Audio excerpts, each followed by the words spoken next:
아멘. 건강한 사람들에게는 의사가 필요 없다 그랬어요. 병든 사람에게만 의사가 필요하다. 근데 여러분 한번 생각을 한번 해봅시다. 세상에 건강한 사람들이 한 사람이라도 제대로 있겠는가? 육신적으로 병들었던지 영적으로 병들었던지 누구든지 말이죠. 다들 병든 사람 중에 한 사람이라는 사실이에요. 저도 여러분도 똑같습니다. 그렇기 때문에 하나님이 저와 여러분을 불러주신 거예요. 자, 근데 여러분들 여기서 우리가 꼭 좀 기억해야 될 것은 하나님은 예배드리는 여러분을 어떻게 부르셨느냐 하는 걸 아는 게 굉장히 중요해요. 그래서 예수님이 육신을 입고 이 땅에 오셔가지고 이 땅을 떠날 때 아주 중요한 말씀을 하셨어요. 그걸 우리가 꼭 좀 기억을 해야 돼요. 마태복음 28장 16절에 20절에 보니까 뭐라 그랬느냐. 거기 보니까 하늘과 땅의 모든 권세를 너희에게 주었으니 너희는 가서 모든 족속으로 제자를 삼고 아버지와 아들과 성령의 이름으로 세례를 받으라 그랬어요. 그러니까 하늘과 땅의 모든 권세를 가지고 계신 예수님이 너희와 함께 영원토록 함께 있겠다 말씀을 했어요. 이거 딱 붙드셔야 돼요. 그리고 마가복음 16장 15절 20절을 보면은요 뭐라 그랬느냐. 만민에게 가서 복음을 전하라 그래 놓고 믿는 자들에게는 이런 표적이 따르리니 너희가 내 이름으로 귀신을 쫓아내고 세방을 말하며 무슨 독을 마실지라도 해를 받지 아니할 것이다. 그런 말씀을 해요. 병든 자에게 손을 얹은 즉 나음을 얻으리라. 그러니까 여러분들이 이 말씀의 의미가 뭔가 사람들이 다 병들어 있으니까 손을 얹은 나음, 예수님의 능력을 깨닫도록 만들어서 그들이 하나님 앞에 서도록 만드는 게 하나님 뜻이다 말씀을 해요. 그리고 사도행전 1장 8절에 보니까 뭐라 그랬느냐. 오직 성령이 내게 마시면 너희가 권능을 받고 예루살렘과 온 유대와 사마리아와 땅끝까지 이르러서 증인이 될 것이다 말씀을 했어요. 그러니까 제자를 삼고 또 만민에서 복음을 전하면서 치유하고 그 다음에 우리에게 능력이 임하면은 증인이 되도록 해서 많은 사람을 구원할 수 있는 구원의 방주를 만드는 거, 이게 하나님의 계획이고 하나님의 뜻이에요. 아침에도 하나님의 계획에 대해서 굉장히 막 피를 토할 정도로 간절하게 여러분에게 말씀을 했는데 여러분들 우리는 힘이 없습니다. 그래서 예수님은 부활하셔서 40일 동안 간절히 하나님 나라에 대해서 말씀하신 거예요. 그러니까 여러분들은요 이 땅에 살면서 하나님 나라에 대해서만 깨닫기만 해도 여러분 세상을 승리할 수 있어요. 세상을 제대로 말이죠 살 수가 있습니다. 그래서 오늘 여러분들은 이것 때문에 때로는 문제를 하나님이 주실 수도 있어요. 문제를 풀지를 않고 문제를 그대로 가지고 있으면서 문제 속에서 답을 찾게 만드는 하나님의 방법이 있을 수도 있다 이 말입니다. 그런데 우리가 세상을 너무나도 대단하다고 생각하기 때문에 문제가 오면 겁을 내요. 그렇잖아요. 나에게 몸이 병이 찾아들면 겁을 내고 또 주변에 일이 있으면 겁을 내고 그런 일이 막 생기고 그래요. 그래서 오늘 여러분들 꼭 좀 기억하셔야 해요. 바르게 하나님의 뜻대로 시작을 하면은 절대로 여러분 무너지질 않습니다. 이 답을 얻어야 될 줄로 믿습니다. 그래서 여러분들이 문제라고 생각하는 그걸 잘 한번 봐봐요. 여러분 문제라고 생각하는 걸 잘 한번 봐보시라고요. 그럼 그 속에 답이 들어있어요. 학교에서 그 아이를 테스트하기 위해서는 문제를 내요. 시험을 치르도록 만든다 이 말이에요. 그 문제 속에 답이 있어요 없어요? 답이 있어요 없어요? 예? 있어요 없어요? 아니 학교에서 학생을 테스트하기 위해서 문제를 준단 말이에요. 시험을 치도록 문제를 줘요. 그런데 문제 속에 답이 있어요 없어요? 반드시 있어요. 똑같아요. 하나님도 우리에게 문제를 줄 때는 답이 있도록 만들어서 문제를 쓰게 만들었다는 거 잊지 마시죠. 그러니까 아침에도 계속 그 얘기를 했어요. 문제 속에 답이 있다. 문제 속에 답이 있다. 이렇게 말씀을 했어요. 그래서 바르게 시작하면 틀림없이 여러분은 성공하게 돼 있다는 걸 믿으시기 바랍니다. 그래서 오늘 여러분들이 만약에 어떤 사람이 경제 문제가 있다. 그때는 분명히 그 속에는 근본적인 걸 확실해야 될 기회라는 거 잊지 마셔야 돼요. 하나님은 그냥 지나가는 법이 없습니다. 문제 속에 답을 두게 했기 때문에 그래요. 그래서 여러분 문제가 찾아오면 그걸 어떻게 하라고요? 기회로 생각을 해야 돼요. 기회로 생각하고 거기서 답을 찾아내라 이 말입니다. 그래서 오늘 여러분들 마태복음 13장 오늘 뭡니까? 마태복음 13장에도 보면 뭐라 그랬느냐? 천국의 비밀을 아는 것이 너에게는 허락됐으나 어떤 사람에게는 아니라 그랬어요. 구원받은 우리에게는 천국의 비밀을 알 수 있도록 만들어 놨는데 어떤 사람은 그게 아니라고 말씀을 했다니까. 그래서 있는 자는 받아서 넉넉하게 되지만은 없는 자는 있는 것도 빼앗긴다 그랬어요. 여러분들 하나님이 주시는 문제 속에는 반드시 답이 있다는 걸 믿으셔야 돼요. 그래서 여러분들이 비유로 말하는데 보기는 보아도 깨닫지 못하고 듣기는 들어도 깨닫지 못하도록 만들어 놨다는 거예요. 이게 참 하나님의 비밀은 묘하거든요. 여러분 그 답을 찾아내는 여러분들 되시기를 바랍니다. 아까도 가면서 그런 얘기를 좀 했지만은요. 어린아이들은 온통 자기밖에 몰라요. 그래 딱 했더니 그런 말을 해요. 아니 창세기 3장하고 똑같네 그러더라고요. 지금 우리 예성이 있잖아요. 온통 자기를 위해 달라는 거거든요. 그게 창세기 3장하고 똑같은 거예요 지금. 그러니까 여러분들 한번 봐보세요. 태어날 때 그렇게 태어났어.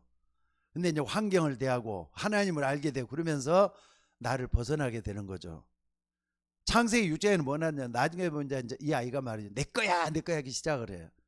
물질에 대한 욕심이 생기고 또 소유에 대한 생각이 막 들어온다 이 말이죠. 그러면 뭐 하느냐? 자꾸 이렇게 돈 위주로 또 모든 걸 흘러가. 그리고 나중에 또 이제 크면 어떻게 해야 되느냐? 그래 내가 잘해갖고 성공해야 돼 이렇게 된단 말. 창세기 11장이잖아요. 창세기 3장, 6장, 11장 그대로 똑같이 돼요. 그 속에서 뭐 하느냐? 우리가 바르게 시작하는 게 중요해요. 바르게 시작하기 위해서 하나님은 예수 그리스도를 우리에게 보내주신 줄로 믿습니다. 그래서 오늘 말씀도 쭉 보니까는요. 자 9절에 보니까 뭐라 그랬습니까? 예수께서 그곳을 떠나가시다가 마태라고 하는 사람이 세관에 앉아있는 것을 보시고 이르시되 나를 따르라 그랬어요. 세관에 앉아있다 말은 마태는 뭐 하느냐? 세무공무원이라는 뜻이에요. 조금 어려운 말로 뭡니까? 세금 걷는 세무쟁이를 얘기하는 거예요. 근데 지금은 세무공무원이 굉장히 고급스럽고 또 공부를 많이 한 사람이 되는 사람이 세무공무원이에요. 옛날에는 안 그래요. 특히나 지금 이 시대가 뭐냐면요. 로마의 통치 시대예요. 로마의 식민지로 있던 때이기 때문에 로마 본국에서는 세금을 걷어내야 되잖아요. 그러니까 좀 나쁜 사람들, 기질이 좀 안 좋은 깡패 같은 사람을 데려다가 뭐 하느냐? 너가 그러니까 너 관할을 줄 테니까 우리나라에다가 로마에다가 얼마를 바치고 얼마는 네 맘대로 해라 이런단 말이에요. 그러면은 예를 들자면은 세금을 2,000원 걷어야 될 걸 2만 원 걷는 거예요. 그래갖고 2,000원은 어떻게 하느냐? 로마에다가 하고 18,000원 자기가 착복을 하는 거예요. 이런 식으로 아주 나쁜 사람들이 있어요. 그 사람이 바로 뭐냐? 마태 같은 세리거든요. 그러니까 바리새인들은 이런 사람들을 굉장히 싫어해요. 유대인들은 싫어한다니까. 근데 예수님은 뭐라 그랬느냐? 이런 사람이 얼마나 사람들한테 지탄을 받겠어요. 근데 예수님이 그곳을 지나다가 마태라고 하는 사람을 불러냈다 그랬잖아요. 한마디로 말하면 예수님은 죄인을 부르러 오신 예수님이에요. 마태나 별다를 게 뭐가 있어요?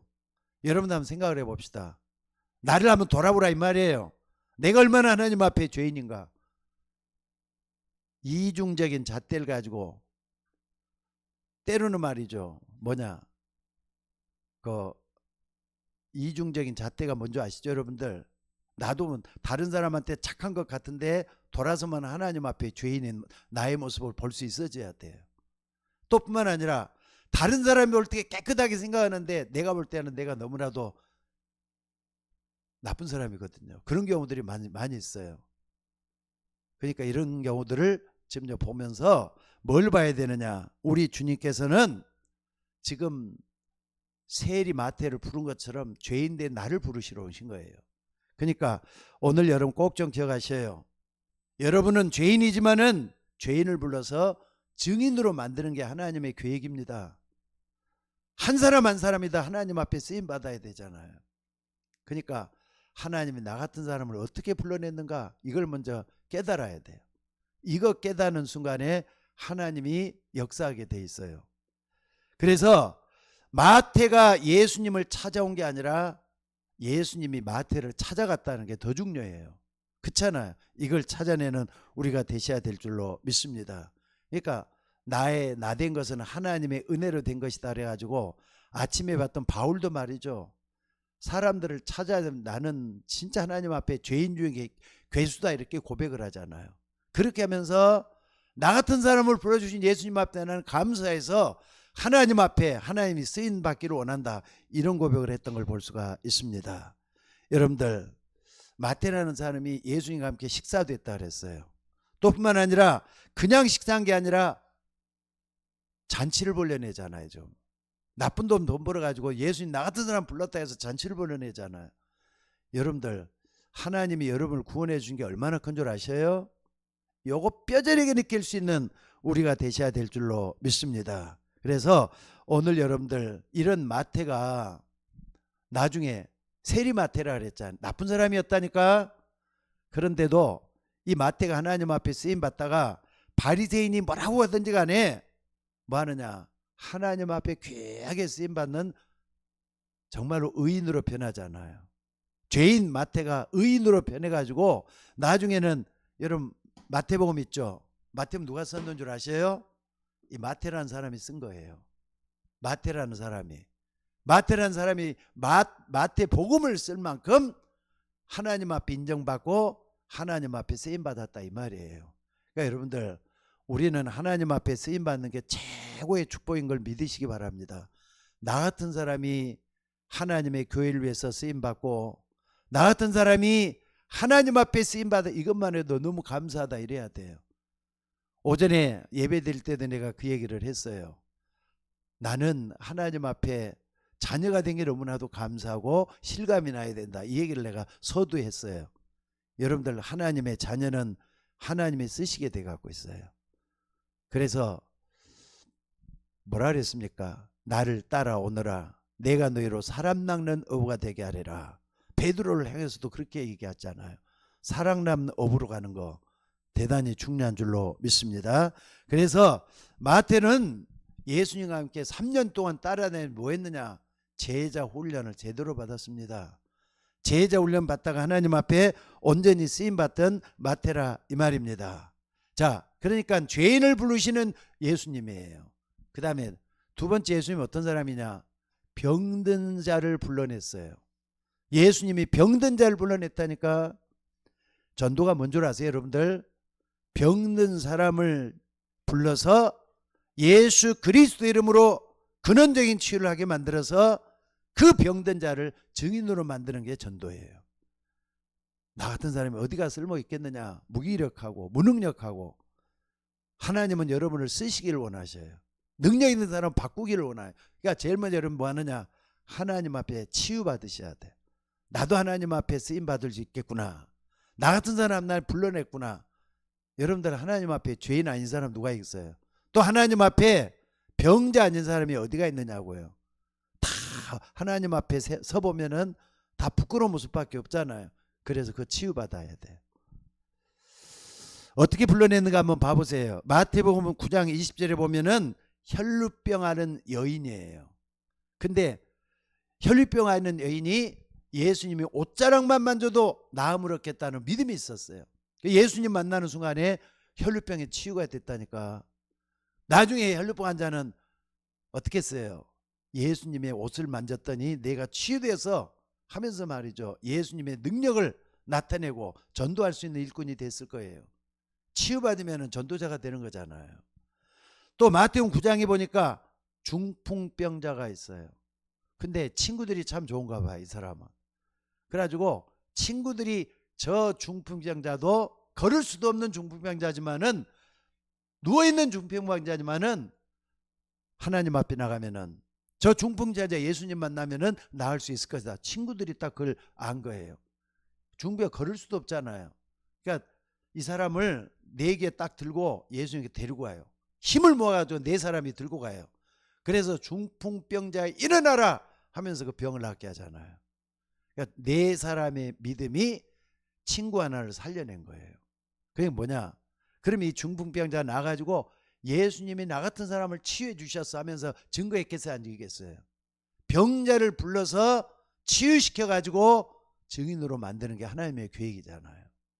또 마태복음 8장에 보니까 나병 환자, 그 당시는요 이스라엘 땅이 그 사막지대잖아요. 사막지대이기 때문에 바람 한번 불었다면은 모질게도 바람이 몰아치는가 봐요.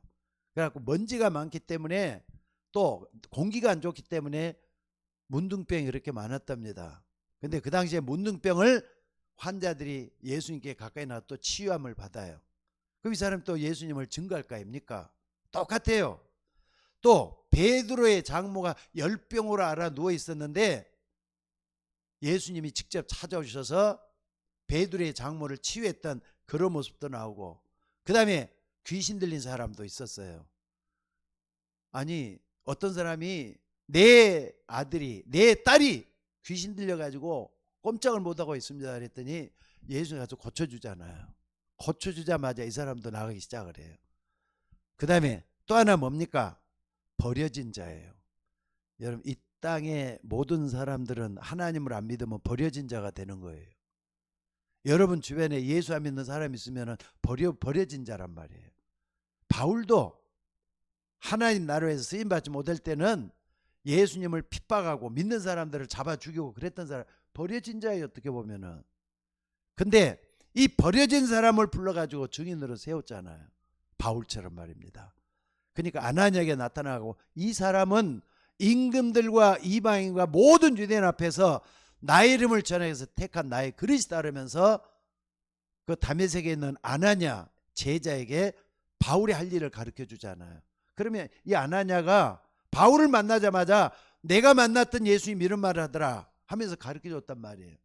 근데 나중에 하나님이 부르신 하나님 부르신 바울이 이걸 딱 깨닫고는 뭐라 그럽니까? 나의 달려갈 길과 주 예수께 받은 사명, 은혜의 복음 전한 일을 마치려면은 내 생명을 조금 더 귀한 것으로 여기지 않겠다 하면서 일편주야 전도자의 길을 걸어가잖아요. 여러분 이게 하나님의 계획이에요. 나를 따라오너라. 내가 너로 사람 낳는 어부가 되게 하리라.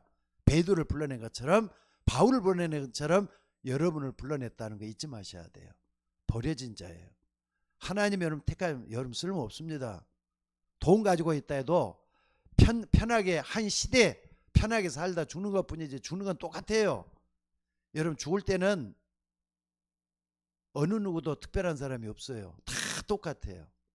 아까도 이렇게 성경 공부하다 그 얘기를 했지만은요, 베트남에 가보니까 사람들이 말도 틀리고 문화도 틀리고 그러잖아요. 우리하고 똑같은 점이 있고 다른 점을 한번 찾아내봐요. 우리 김미경 원사님, 다른 점이 뭐예요? 첫째, 말이 틀려. 또 뭐가 틀려? 문화가 틀려. 삶의 방식이 다 틀려요. 또 뭐가 틀려요? 추구하는 방법도 틀려요. 종교도 다 틀려요. 근데 똑같은 게 하나 있어요. 베트남 사람이나 한국 사람이나 똑같은 게 뭐냐? 사람이라는 게 똑같아. 지역에 따라 틀려있는 것 뿐이지 이것은 어느 세계도 똑같아요. 우즈베키스탄이다 러시아다 할 것 없이 전 세계 모든 사람 말과 배경이라든지 환경이 다 틀리지만은 사람이랑은 똑같아요. 사람은 태어날 때가 있으면 죽어야 되는 거예요. 고생하면서 살아요. 장망서 같은 세상을 살고 있는 저들이라 이 말이에요. 그렇기 때문에 이런 버려진 자에게 복음을 전해가지고 복음을 깨닫게 해가지고 그들을 고쳐주는 거, 치유잖아요. 그래서 하나님의 사람으로 바꿔주는 거, 이것이 최고의 축복인 줄로 믿습니다. 그래서 교회는요 3가지가 분명히 있어져야 돼요. 하나는 뭐냐? 이방인의 뜰이에요. 이방인의 뜰. 이방인의 뜰이 뭐냐? 여러분들이 선교에 마음이 가 있으면 이방인의 뜰을 만들고 있는 거예요. 하나님이 나 같은 사람을 불러서 이방인들을 구원하려고 하시는 거구나. 교회 갈 때 말이죠. 같이 이렇게 힘을 모아가지고 선교하는 거예요. 꼭 그렇게 하셔야 돼요. 그럴 때 너희는 먼저 그의 나라와 그의 의를 구하라. 그리하면 모든 걸 너에게 더해 주겠다. 말씀하신 대로 축복이 약속돼 갖고 있어요. 먼저 그의 나라와 그의 의를 구하면은 이 모든 걸 너에게 더해 주겠다 했다니까. 이방인의 뜰 만들어야 돼요. 저와 여러분이 함께 이방인의 뜰을 만들어 가야 돼요. 또 하나는 뭐냐? 렘넌트의 뜰을 만들어야 돼요. 렘넌트는 지금 자라나고 있는 누굽니까? 우리 다현이 같은, 또 사무엘이라든지 시은이 같은, 우리 예성이 같은 이런 아이들이 마음껏 복음을 받을 수 있도록 저들이 공부할 수 있는 데예요. 그게 이방인의 뜰이 아니라 렘넌트의 뜰이 되는 거예요. 어린아이들이 마음껏 하나님의 말씀을 배우고 복음을 배우고, 그래서 하나님의 사람으로 성장할 수 있도록 도우는 거. 그래서 바울이 말이죠, 이걸 깨닫고 나서 제자 디모데에게 그런 말을 해요. 내 아들아, 너는 이 험한 세상에서 뭐라 그럽니까? 정말로 군사같이, 또 경계하는 자같이, 그리고 농부처럼 뭡니까? 뭐라 그랬죠? 군사는 뭡니까? 군사는 싸움을 해야 되잖아요. 싸워야 될 군사로 부르신 거예요. 농부는 뭐죠? 사람을 살려내는 싸움을 해야 돼요. 그리고 또 경계하는 자는 뭐죠? 경계하는 자는 훈련을 해가지고 이 사람을 통해서 사람을 끄집어내는 그 역할을 할 수 있도록 해야 되기 때문에 경계하는 자라 그랬어요. 그러니까 이런 싸움을 잘 할 수 있는 우리 모두가 돼야 될 줄로 믿습니다. 그래서 이방인의 뜰을 만들고 렘넌트의 뜰을 만들기 위해서 교회는 뭐 하는 데가 돼야 되느냐? 내 집은 만민의 기도하는 집이라 그랬어요. 교회는 기도하는 집이 되어야 됩니다. 여러분들 바라는 것은 뭐냐면요, 우리 서울 예인교회를 위해서 기도 많이 하셔야 돼요. 여러분 속해 있는 교회가 만민의 기도하는 집이 돼야 돼요. 기도하는 여러분들이 기도의 뜰을 만들지 않고는 교회는 살아남을 길이 없어요. 나도 힘을 모아서 함께 가는 기도의 공동체가 되어야 되는 걸 말씀을 하는 겁니다. 그래서 다시 한 말씀 드릴게요. 이방인의 뜰, 렘넌트의 뜰, 그 다음에 기도의 뜰, 만민의 기도하는 집이라는 건 기도의 뜰을 만드는, 이 세 가지가 아주 중요해요. 이걸 갖춰서 치유를 할 수 있도록 하고 사람들을 구원해낼 수 있는 구원의 방주가 되어야 될 줄로 믿습니다.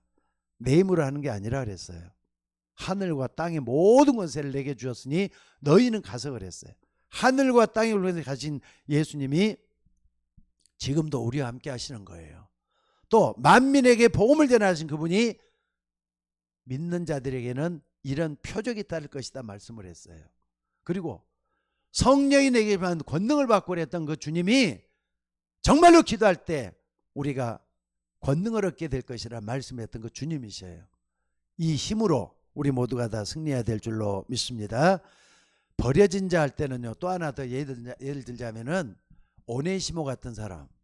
오네시모는 어떤 사람이냐? 저 빌립보에 있을 때 누굽니까?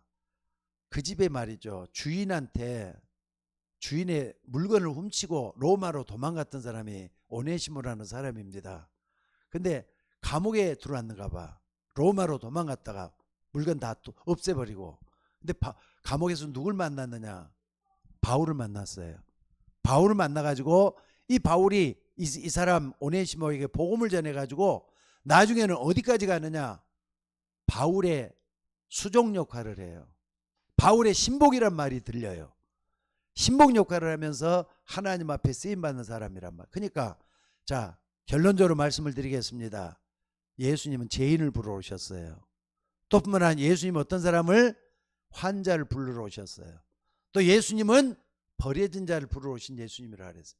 다 불러가지고 증인으로 만드는 게 하나님의 계획이에요. 여러분, 교회는 똑똑한 사람들만 모이는 데가 아닙니다. 교회는 학벌 좋은 사람만 모이는 데가 아닙니다. 돈 많은 사람만 오는 데가 아닙니다. 버려진 자, 소외된 자, 그리고 가난한 사람 없는 데도 와서 그리스도의 복음으로 치유받고 변화되고 그리고 바꿔져서 하나님의 중요한 일꾼으로 바꿔지는 데가 바로 교회가 돼야 돼요. 이건 교회를 놓고 기도 좀 하셔야 돼요. 정말 여러분들 교회를 위해서 기도 좀 하시기 바랍니다. 지금 뭐 나오는 분들이야 뭐 다들 믿음이 있기 때문에 나오지만은 그렇지 못한 사람 많습니다. 이번에도 베트남 가서 목사님들하고 참 많이 나눴는데 목사님들 교회도 많이 힘드신가 봐요. 우리 교회가 그런 것처럼 다들 힘들어해요. 근데 목사님들이 어떤 사람들이 힘을 얻느냐? 몇몇 사람들 때문에 힘을 얻는데 마지막까지 충성하는 그 한 사람이에요. 그 한 사람이 있기 때문에 목회를 그만둘 수가 없다, 이런 말씀을 하더라고요. 오늘 죄인으로 오신 예수님은 교회의 주인이십니다. 그리고 그리스도시잖아요. 우리는 그리스도로 힘을 얻고 교회를 살리고 여러분 가정을 살리고 하나님의 역사를 이루는 우리 모두가 되셔야 될 줄로 믿습니다. 자, 기도하겠습니다. 감사합니다, 주님. 오늘 또 주의 이름으로 우리 모두가 다 승리할 수 있도록 버려진 자 중에 병든 사람 가운데 죄인 가운데 우리를 불러러 오신 예수님을 정말로 마음속에 구주로 영접하고 주님과 함께 살아가는 우리 모두가 되게 하옵소서. 오늘 또 귀한 말씀들을 감사드리며 힘을 얻는 시간 되게 하옵소서. 우리를 구원하신 예수님의 이름으로 기도드리옵나이다. 아멘.